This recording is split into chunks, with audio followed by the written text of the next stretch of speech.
내 안에 변호사처럼 말하는 사람도 있고 검사처럼 말하는 사람도 있어요. 계속 다투는. 한 사람은 계속 방어하고 계속 자기 핑계만 대고 자기 변명만 할 수 있어요. 한 사람은 계속 공격하고 원망하고, 그래서 자기 안에서 계속 공격과 방어만 있어요.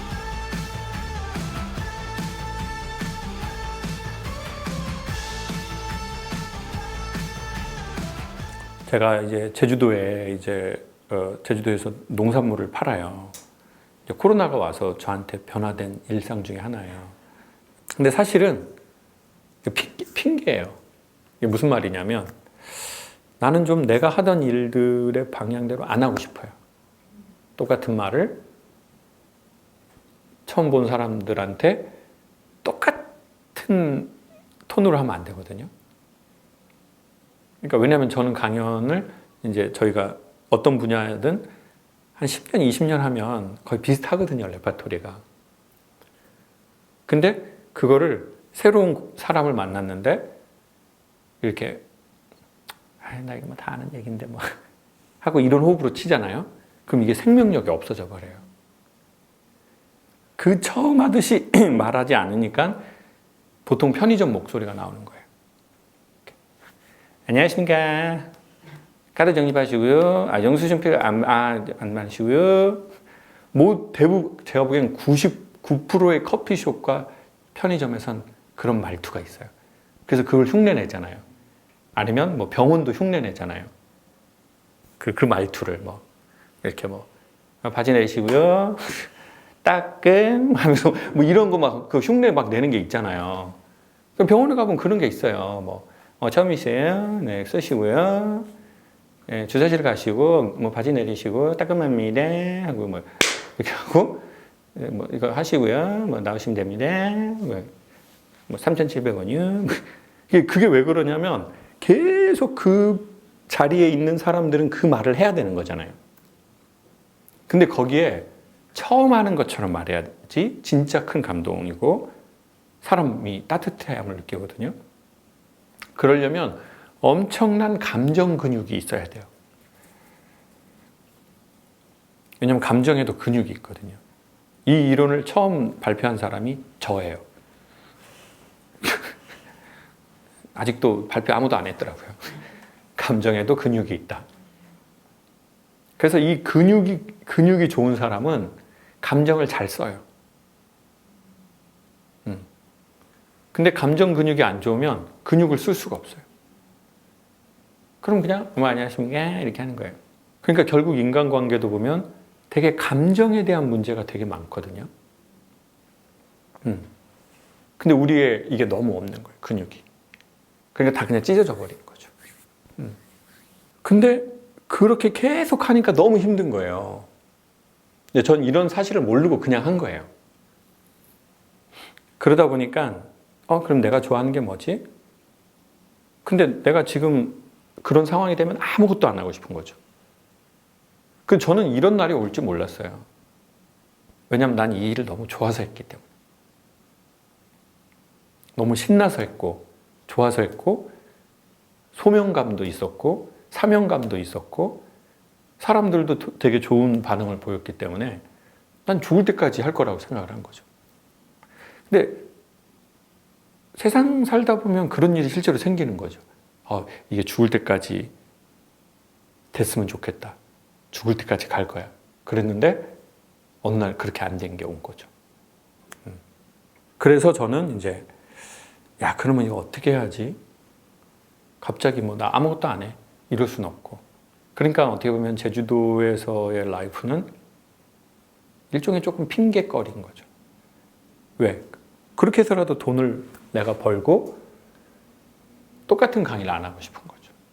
어쩌면 저 같은 경우에는 그게 사명감으로의 일이 있었기 때문에 더 못났던 것 같아요. 제가 만약에 그냥 나 이거 돈벌이였다. 그랬으면 훨씬 빨리 났을 것 같아요. 근데 이거는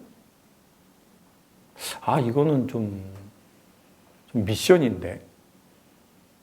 근데 이제 그런 내가 변했다는 게 저는 좀 충격이더라고요. 그런 내가 변할 수 있나? 이게 변하네. 그럼 이때까지 20년 살아왔던 나의 정체성은 어떤 건가? 그러니까 목소리 톤도 예전보다는 조금 지금이 되게 깔아앉은 편이라고 해야 되나?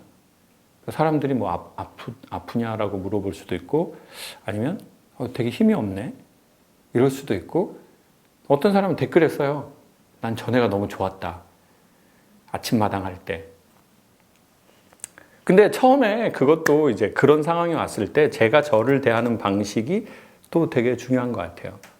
남들이 나에 대해서 반응하는 방식도 있지만, 그러는 나에 대해서 나는 뭐라고 생각하는지, 그러는 나를 어떻게 바라보는지, 나의 정체성이라고 생각했던 어떤 역할론도 있거든요. 그게 엄마일 수도 있고, 아빠일 수도 있고, 아니면 뭐 배우자의 모습일 수도 있고, 어쨌든 인간은 이게 나다라고 하는 자기의 그 무언가가 좀 있는 경우가 있거든요. 근데 이제 그게 위협받을 때 우리는 더 충격을 받는 것 같아요. 그게 여러 가지 일로 우리가 어떤 충격을 받았을 때 충격하고 우리하고 딱 붙거든요. 그러니까 우리의 지금 마스크하고 우리가 이렇게 붙어 있는 것처럼. 근데 되게 답답하잖아요. 뭐 가면도 된 것 같고, 아니면은 또 메이크업 하고 이렇게 안 씻어가지고 막 이게 떡져가지고 막 뭐 그런 것도 같고, 아니면 마스크가 되어서 나한테 숨을 못 쉬게 하는 것도 같고, 그러니까 되게 다양한 그걸 주는 게 있는데, 어느 날 이제 그거에서부터 제가 이렇게 좀 떨어져 나오게 된 거예요. 그래서 그것을 얘기를 하게 됐는데, 그게 더 좋은 결과치를 갖고 온 것도 많았던 것 같아요. 내가 그때는 되게 그것 때문에 충격을 받았어요. 근데 이제 그거에 대해서 나의 어떤 자세와 태도가 좋게 정립이 되면 이 충격을 내가 이렇게 활용했을 때 더 좋은 좀 결과들도 있는 것 같아요. 그러니까 이제 그런 것들에 대한 저의 어떤 객관화? 근데 그런 것들이 언제 객관화되냐면 이런 얘기들을 들을 때 객관화돼요. 그러면서 그렇구나 이러면서 그 마스크, 피부 같은 것에서 자기가 이렇게 좀 나오게 돼요. 그러면서 내가 자기를 보게 돼요. 이걸 관하다라고 하거든요. 바라볼 수 있다. 근데 붙어 있으면 바라볼 수가 없잖아요. 그러니까 떨어져야 보이는 게 있거든요. 멀어지면 그 사람이 보이는 게 있어요. 그때의 그 사건, 그때의 그 추억, 내가 살던 곳, 내가 있던 직장, 내가 했던 일, 그거는 또 막 같이 이렇게 있을 때는 안 보이는 게 있어요. 근데 시간이 지나면 보이죠. 왜냐하면 시간이 지나야 떨어져서 이 사건을 볼 수 있거든요. 근데 그 시간을 못 견딘다는 거예요. 힘들어서. 그러니까 그때 우리는 되게 후회할 만한 말을 할 수도 있고 후회할 만한 행동을 할 수도 있고, 근데 뭔가 그러한 프로그램들, 그게 뭐 명상이 될 수도 있고 요가가 될 수도 있고 뭐 기도가 될 수도 있고 운동이 될 수도 있고 아니면 이런 얘기를 듣고의 깨달음이 될 수도 있고, 그런 것들은 그 시간, 그 사건으로부터 우리를 이렇게 시간을 순간 좀 길게 해줘서 이렇게 좀 이걸 보게 도와주는 거죠. 그래서 우리로 하여금 실수할 수 있는 것들을 좀 더 줄여주는 것 같아요. 아니면 그 과거로부터 이렇게 얽매여 있는 것들을 조금 풀어준다든지. 그리고 그것은 그 사람의 각종 모든 말과 행동과 인간관계 맺기, 말하기에 그 뒤에서 영향을 다 미치죠. 건강한 인간이 되어져 가면 자기 안에 자기가 있거든요. 자기 안에 자기가 있고 또 이게 더 막 나눠지기도 해요. 막 뭐 어떤 일이 딱 벌어졌을 때 내 안에서 변호사처럼 말하는 사람도 있고 나에 대해서 검사처럼 말하는 사람도 있어요. 법정에서 이 둘만 있으면 어떻게 되겠어요? 계속 다투는 거예요. 한 사람은 계속 방어하고 한 사람은 계속 공격하고, 그래서 자기 안에서 계속 공격과 방어만 있어요. 넌 진짜 놀았어. 넌 미친년이야. 난 너무 후회가 돼. 너 미친년아 왜 그랬니? 막 이러다가 야 그래도 나도 뭐 애를 썼어. 아니면 어떤 사람은 내 안에 검사가 없고 계속 변호사만 있어요. 계속 자기 핑계만 대고 자기 변명만 할 수 있어요. 아니면 어떤 사람은 자기를 보호해주는 말이 하나도 없고 계속 자기를 공격하고 뭐 후회하고 원망하고 화나고 이럴 수도 있거든요. 아니면 밖에 사람들은 나쁘다고 하지 않는데 자기가 되게 나쁘다고 하는 사람도 있어요. 남들은 그냥 하나 얘기했는데 이 사람은 자기를 막 100개를 얘기를 해. 아니면 주변의 환경이 부모로나 뭐 어떤 사회로나 그런 걸 들었는데 그거에 대해서 자기가 또 반응하는 사람이 있고 어쨌든 그 케이스는 좀 다양한 것 같거든요. 그리고 이제 이것을 다 통제하고 바라보는 자기가 있는 사람도 있어요. 근데 그 변호사적인 거, 검사적인 게 나쁘다는 게 아니라 중간에 이것을 판결할 수 있는 그 자기의 그 자아의 의지에 앉아 있는 자기가 좀 이렇게 저는 있어서 어떤 비난도 듣고 변론도 듣고 그리고 이제 자기에 대해서 최종적으로 자기가 판단한다고 생각하거든요. 그러니까 남들이 우리를 판단하는 것으로 우리는 무너지는 것 같지 않아요. 자기가 최종적으로 그거를 받아들일 수 있고 안 받아들일 수도 있거든요. 그래서 제 강연의 보통 방식은 그 진동이라고 할게요. 진동은 가운데점이라고 하면 충격은 우리가 감당할 수 없어서 우리가 파괴되는 그 왼쪽 지점, 평생 말하지 못했던 걸. 보통 이제 그 자기 안에 있는 것들을 말하는 경우가 종교계에서만 좀 있거든요. 뭐 성당에서 신부님께 뭐 죄를 구한다든지, 기독교에서 뭐 막 울면서 통성기도를 한다든지, 그런 상태가 되었을 때 자기 안에 있는 걸 다 이렇게 끄집어내는 그런 체험을 하는 경우가 있거든요. 그리고 되게 시원해지고 그곳에서부터 자유로워지고 종교가 아니어도 뭐 친구한테 얘기를 하는 경우가 있죠. 그러면 이제 친구가 뭐 이런 대사가 되게 좋은 대사거든요. 야, 그 얘기 들으니까 내가 더 속상하다. 넌 얼마나 힘들었겠어. 이런 얘기를 들을 때 이제 형은 진짜 힘들었을 거야. 야, 넌 진짜 힘들었을 거야. 라고 말할 때 이제 사람에 있는 이게 좋아지는 게 있거든요. 네. 제가 보기에 이런 클래스의 좋은 것 중에 하나는 나 혼자 있을 때는 그게 참 어려워요, 인간이.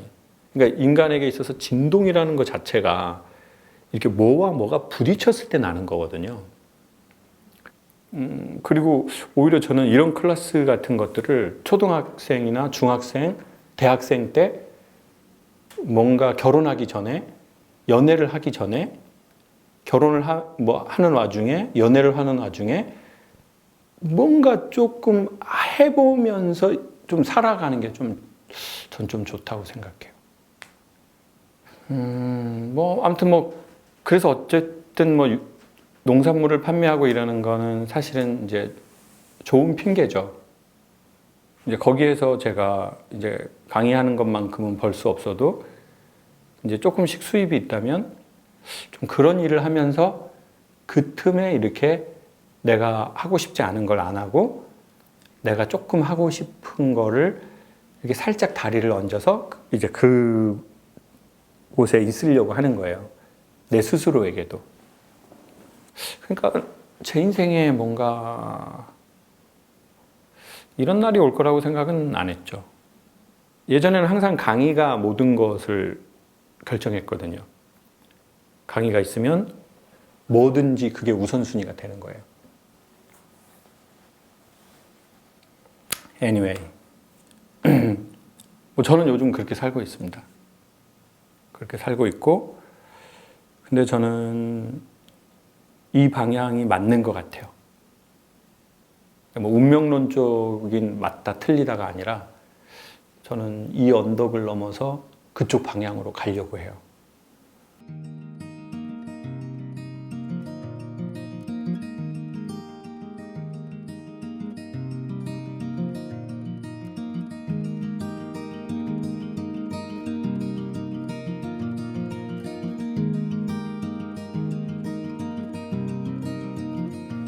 Girl, it must be you again.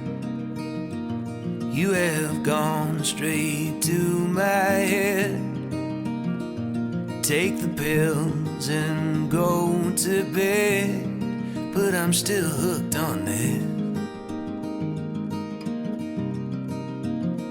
Well, you are sacred in a way.